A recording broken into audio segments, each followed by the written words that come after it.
In this video, I'll be covering Rule 19, which is Unplayable Ball.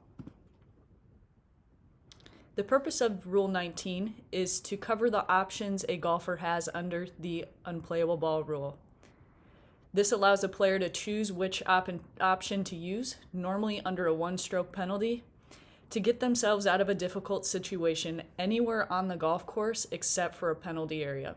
So Unplayable Ball is not an option in penalty area.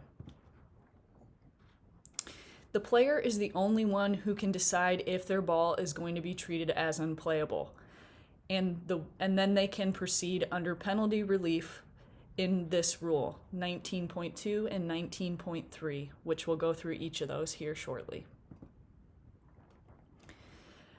Unplayable ball relief is allowed anywhere on the golf course except in a penalty area. If it's in a penalty area, the player can take relief, but they're acting under Rule 17. They're not taking relief under this rule. They have their options under penalty area relief. A player can take an unplayable ball relief by using any of these three options. They have stroke and distance, back on the line relief, and lateral relief, all of which cost them one stroke.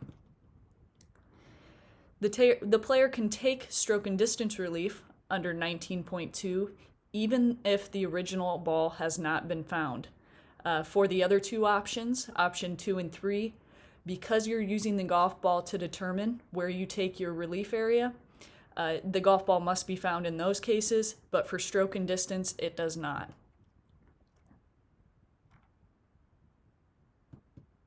Under stroke and distance, the player may play the original ball, or they can substitute another ball and they can play from where the previous stroke was made. The back on the line relief, so option 2, the player can drop the original ball or another ball in the relief area based on a reference line going straight back from the hole through the spot of the original ball. The reference point that they choose is selected by the golfer.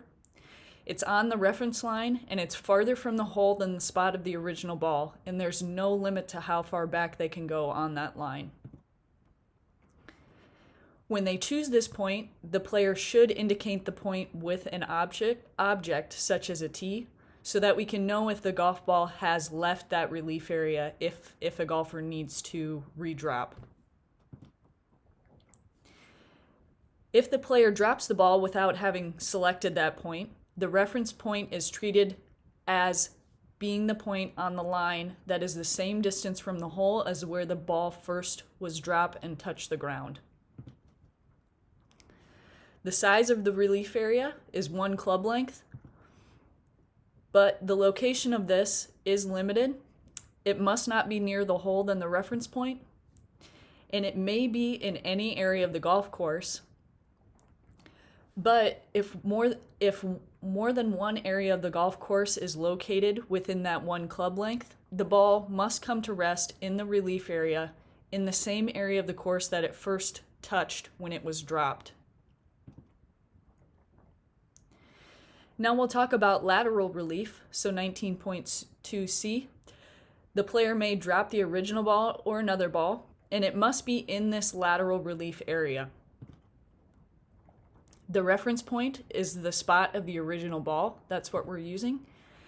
But in this case, the size of the relief area is 2 club lengths. So there are limits on the location. Again, it must not be nearer the hole than the reference point, in this case where the original golf ball is. And it can also be in any area of the golf course. But again, if more than one area is within the 2 club lengths, it must be dropped and remain in the same area that it first touched the ground. In some cases, you have a golf ball that is not actually touching the ground, so we have to decide what we're going to use as our reference point to take our club length options. So if this happens, in this example, the golf ball is in a tree. So if the player's ball lies above the ground, the player can take relief by using the point directly under the spot of where the golf ball is as the reference point. And then they get the same relief area options. They get their 2 club length for lateral relief, no closer to the hole than that reference point on the ground. And in some really rare situations, this might allow a golfer to drop a ball on the putting green, but that really doesn't happen too often.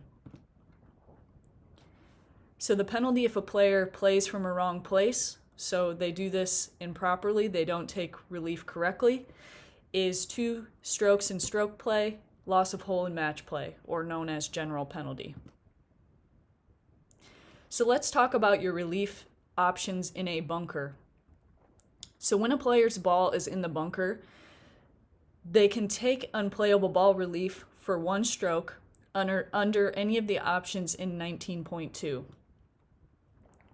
Except that when you are using back on the line or lateral relief, you must remain in the bunker. They have added an extra relief option under Unplayable Ball for a golf ball in the bunker, but in this case, it's going to cost you an additional penalty stroke for a total of 2. So the player can take back on the line relief outside of the bunker, but it's going to cost them 2 instead of 1. Again, if they play in the wrong place, it's going to be 2 strokes in stroke play, loss of hole in match play. All right, that is Rule 19, Unplayable Ball. Always great to know this is an option. Thanks for sticking with us, and if you have any questions, please reach out to the IGA.